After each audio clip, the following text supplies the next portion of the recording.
Rana Singh and other volunteers have joined the Indian Army to halt a Chinese communist invasion in the north. They have plenty of spirit and discipline, but they are desperately short of rifles and machine guns. Judy Rollins, the daughter of an American soldier stationed in Germany, is the victim of a heart ailment that requires immediate surgery. The delicate operation should be performed at Walter Reed Army Hospital in Washington, D.C., but Washington, D.C. is 3,000 miles away. Dr. Thomas Woodruff and other members of a scientific expedition at the South Pole are faced with an unusually severe winter and a shortage of supplies. Time and the weather do not permit the use of sea and overland routes.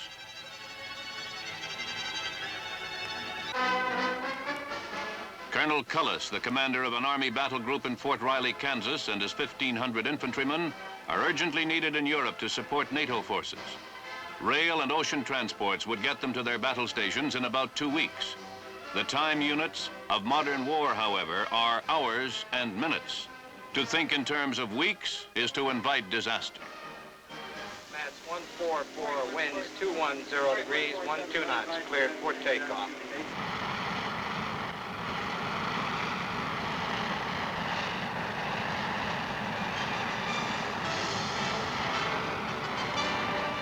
Weapons, medical aid, supplies, and troops are needed in 4 corners of the globe in a matter of hours and minutes.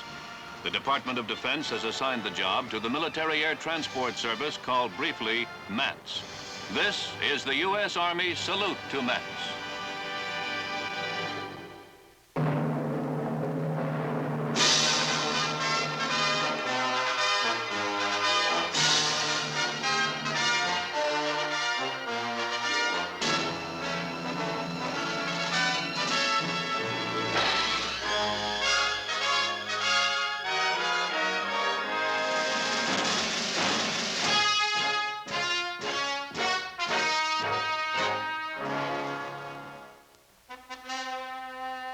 MATS has its world headquarters at Scott Air Force Base near Belleville, Illinois. At a master control center, contact is maintained between higher headquarters in the Pentagon on the one hand and all elements under MATS control on the other. This Colonel Triolo, activate the command post immediately. Stand by to implement Sugar 4 Charlie and notify Commander Mats. Hello, East Staff Command Post. This is Headquarters Mats Command Post. Prepare to execute Sugar 4 Charlie. ESTAF, the Eastern Transport Air Force at McGuire Air Force Base, is one of the 2 main airlift elements under MATS headquarters and is in direct control of all bases and transport units in operation up to a global dividing line in Saudi Arabia. Hello, African Area Command Post. This is ESTAF Command Post. Execute Sugar 4 Charlie. Acknowledge, please. This is Area Command Post. Understand. Mats Jet 4139, this is African Command Post. Cancel your flight plan and refile for Rhine, Main, Germany. Roger, Command Post. This is Mats Jet 4139. Stand by for ETA Rhine, Main. MATS maintains an aerial force that can change directions immediately to meet emergencies anywhere in the world. A routine scheduled flight becomes an emergency non-scheduled flight. At Rhine Main Air Base, 10 planes have been assembled for the Indian Arms airlift. Other cargoes are quickly unloaded, the planes refueled, crews alerted and briefed, and tons of infantry weapons pushed aboard. While the MATS jet stratolifters are loading arms for the Indian Army, at the same airfield, another stratolifter equipped for medical air evacuation is taking aboard litter cases headed for the United States. These patients are members of the 4 armed services, their dependents, and in cases of extreme emergency, American tourists and nationals. Judy Rollins is one of the patients on this flight.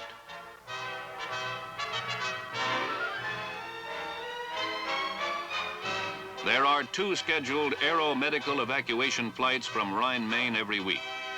Additional non-scheduled flights are added when necessary.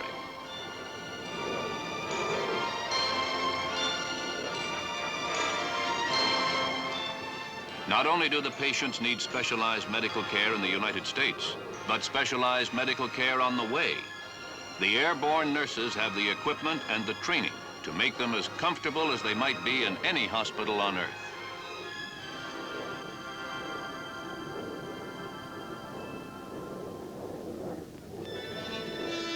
As the 600-mile-per-hour C-135 jet ambulance heads east across the Atlantic, a C-124 Globemaster has arrived in Antarctica. This MATS airlift to scientific stations near and directly at the South Pole was appropriately named Deep Freeze. Scientists studying the meteorological and geological features of the vast ice-covered continent down under are supplied with diesel generators, building materials, and scientific instruments.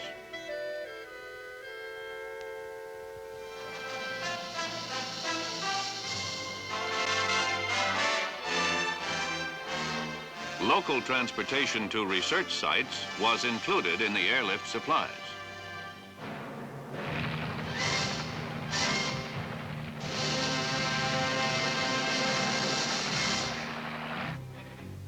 Eastern Transport maintains contact with Mission Deep Freeze, and at the same time, another special mission being coordinated with the Western Transport Air Force at Travis Air Force Base, California. Hello, West Staff. The first of our aircraft has departed McGuire at 0900 Zulu, estimating arrival at Fort Riley at 1140 Zulu.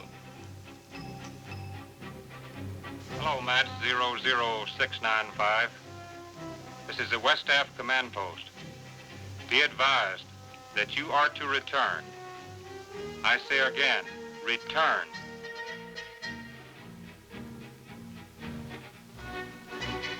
Colonel Cullis's 1,500 infantrymen are to be moved by air from Forbes Air Force Base near Fort Riley, Kansas, over the Great Circle Polar Route to Frankfurt, Germany. Each giant plane will carry 100 fully equipped soldiers. The entire battle group will be airlifted by 24 aircraft, part of one of the safest air transport services in the world.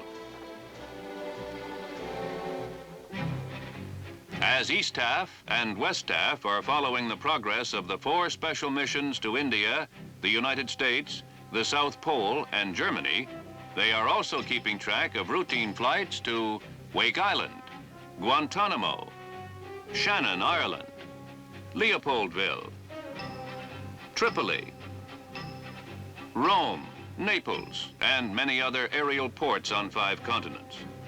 Aerial transport has all but eliminated time and space separating nations of the world.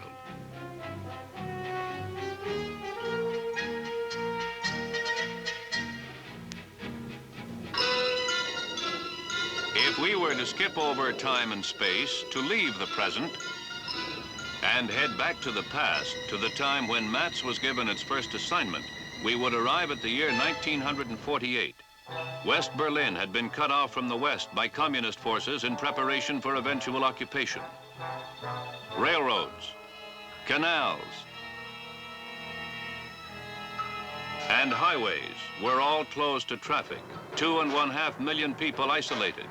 The city cut off from its sources of power and its daily supplies to be driven by hunger and disease to the communist cause. MATS began the job of piercing the blockade. We're estimated 45 miles west of you. Request radar bearing. Over. Baker Easy 3-4, this is Tempelhof radar. You're drifting out of the corridor. You're approaching Russian territory. Come left to a heading of 020. Forced to fly narrow corridors only 20 miles wide, MATS crews were still able to land planes at Tempelhof Airport as often as every 3 minutes, 24 hours of every day. The sky trains, commandos, and liftmasters, inherited from World War II transport commands and organized into one command, performed an aerial feat unparalleled in history.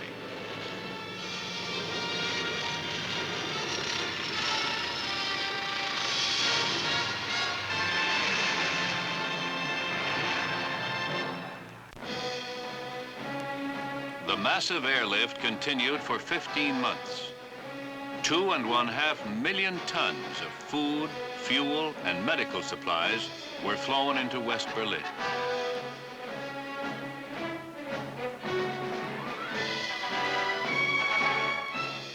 The city survived the blockade. As a direct result of the ability of MATS to keep the entire population of West Berlin supplied solely by air, the Russians called off the whole dangerous game. Combat-ready global air transport came of age to play a major role in the defense of the United States and to affect the course of world history. The South Koreans received the next blow dealt by the communists. United Nations forces contained and drove back the invading North Koreans.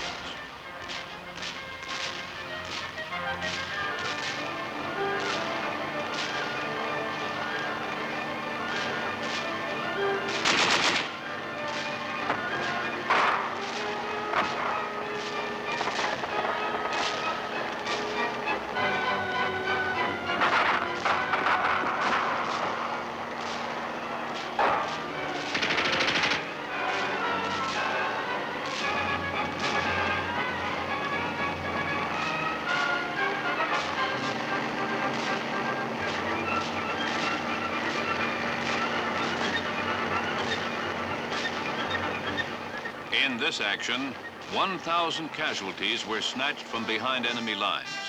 90% of all casualties were moved by air, and twice as many wounded survived this war as compared to World War II.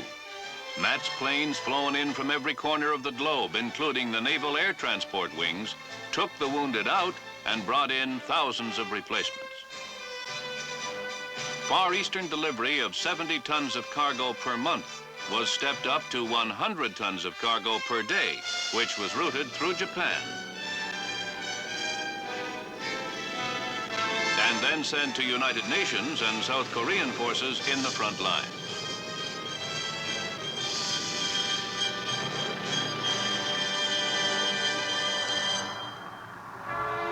When the fighting ended in Korea, airlift support for the armed forces in other parts of the world was increased.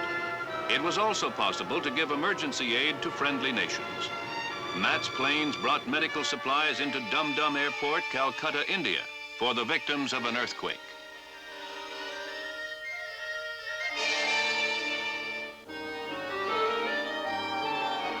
This humanitarian mission helped to train crews to operate in areas far from their regular air routes.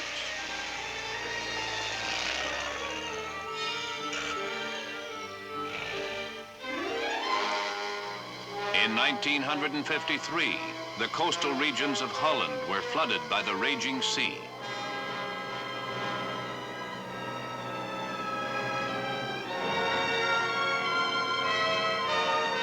Inhabitants of the lowlands were in danger of being swept away or stranded without food and fresh water.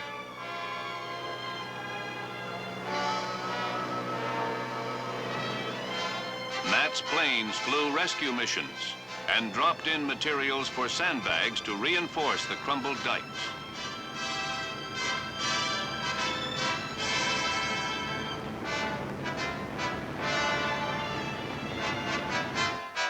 Other planes flew in tons of urgently needed supplies.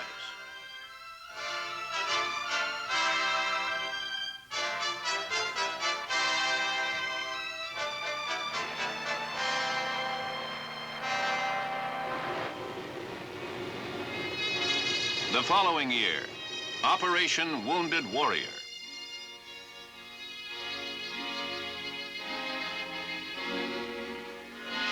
MATS evacuated 500 French soldiers wounded in the battle for Dien Bien Phu.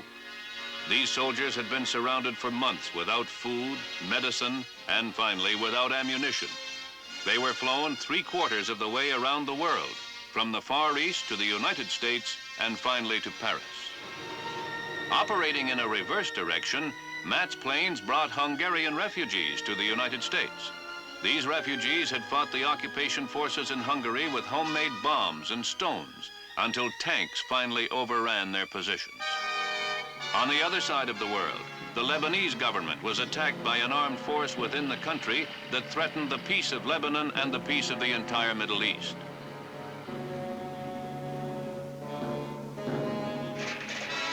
MATS brought in 5,000 Army troops at the request of the Lebanese government.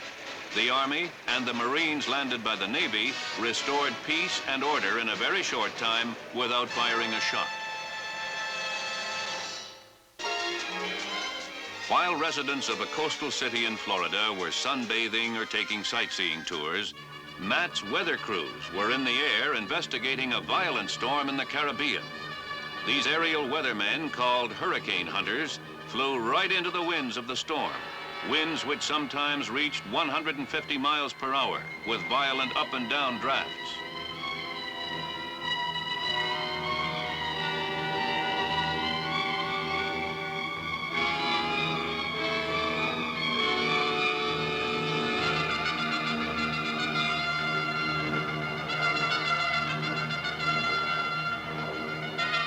Navigating by radar, the hurricane hunters searched out the eye of the storm. The radar scope revealed as much violence as 100 hydrogen bomb explosions. In the relative calm of the storm center, an electronic detector was dropped by parachute. The airborne spy sent back temperature, pressure, and humidity readings to the aerial weathermen. The information was relayed to the meteorologists on the ground.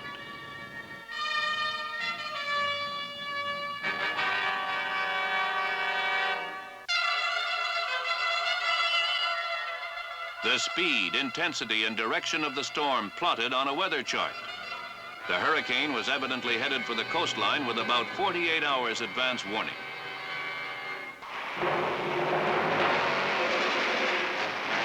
When the storm hurled its might against the beaches, harbors, and homes of the city, the loss of life and property was held to a minimum, thanks to an early warning by the Matt's hurricane hunters. In 1958, Matt's loaded F-104 fighters aboard their Globemasters. The Chinese Nationalist Air Force was being driven out of the skies by the Chinese Communist Air Force flying new Russian planes. The early F-104s did not have the range to make the long jumps across the Pacific, but the Globemasters did.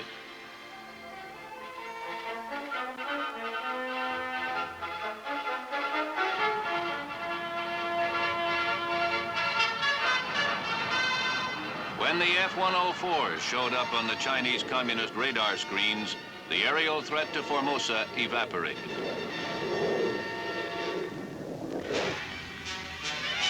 In the southern hemisphere, earthquakes had remade parts of a mountain area in Chile.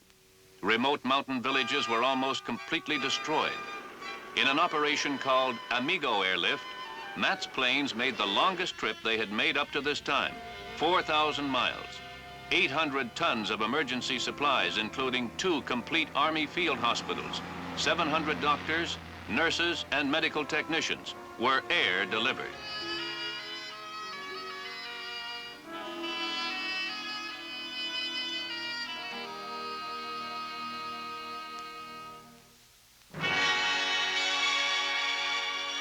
Chileans without temporary homes or in need of more advanced medical treatment were taken to other cities to be cared for.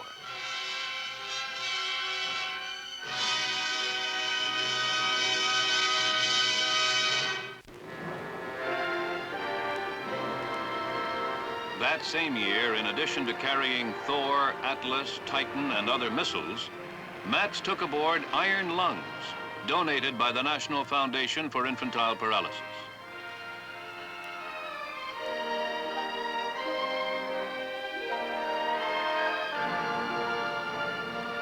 A polio epidemic had broken out on one of the northern islands of Japan.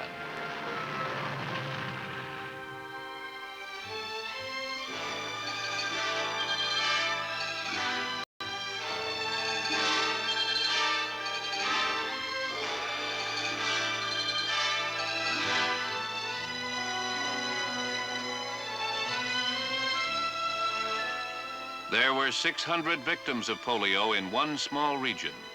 The iron lungs were airlifted in time to save many of the victims crippled by the disease.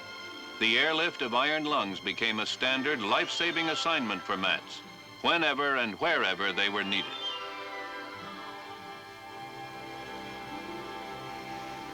The next year, a different kind of foreign aid cargo. Matt's loaded 240,000 pounds of a new American insecticide on 10 planes and sent them off to Cairo.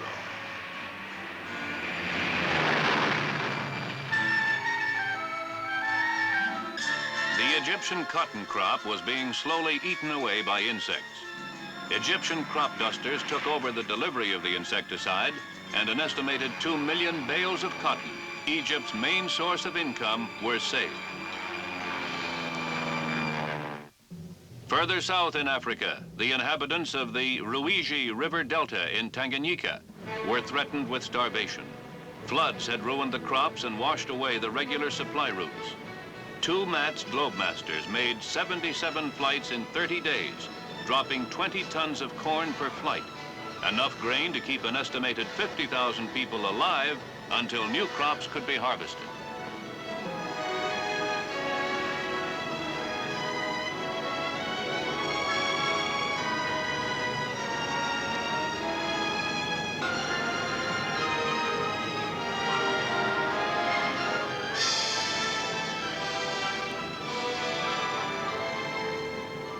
In that same year, delivery of paratroopers was added to MATS global mission. In an exercise called Quick Kick, MATS planes practiced drop 2,000 U.S. Army paratroopers of the 18th Airborne Corps on a split-second time schedule.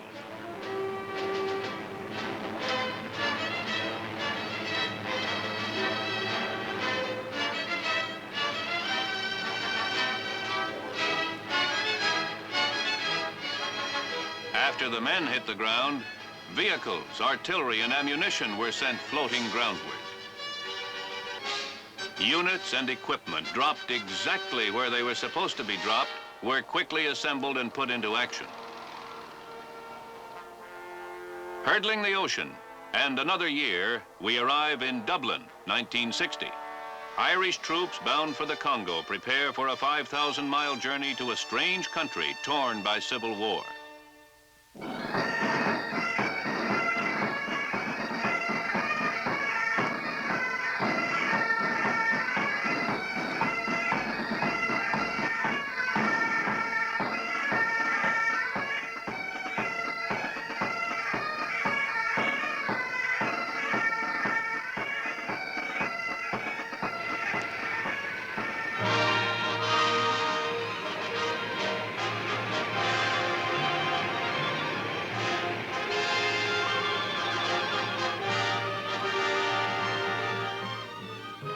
After a long trip from Dublin to Tripoli to Leopoldville, the troops get a chance to stretch their legs. And the pipers get a chance to stretch their lungs.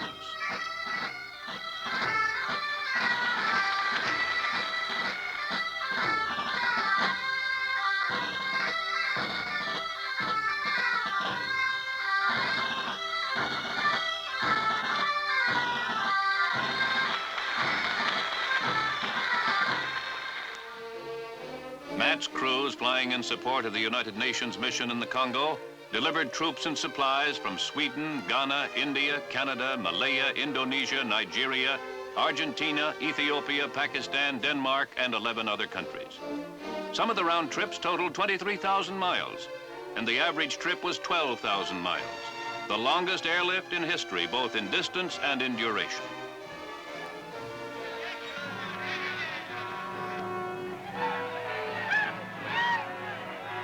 The violence and disorder which had plagued the cities and villages of the Congo was brought under control by the United Nations police force.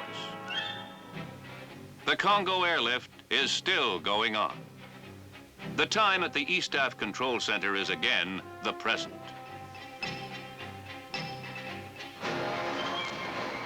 The first jet stratolifters have arrived at Dum Dum Airport, Calcutta, India.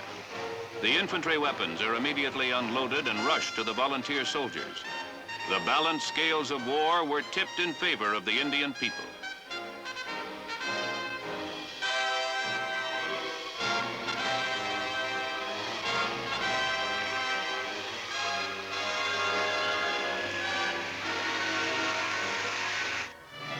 Judy Rollins has arrived at Andrews Air Force Base near Washington, D.C., after a comfortable 8-hour aerial journey.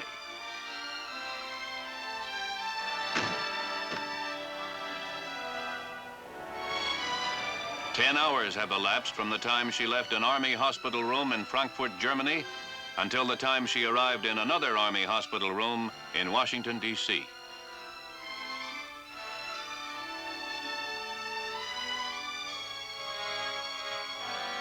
With the help of the heart specialist at Walter Reed Army Hospital, she will soon be well.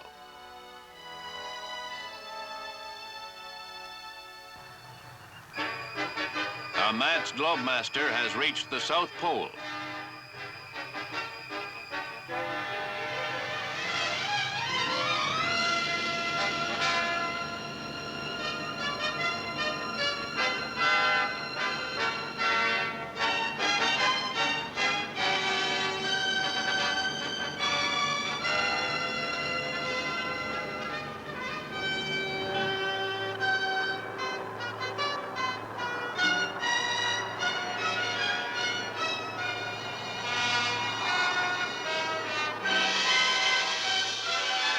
The supplies were recovered, and scientific problems, which had been replaced by survival problems, were tackled once again.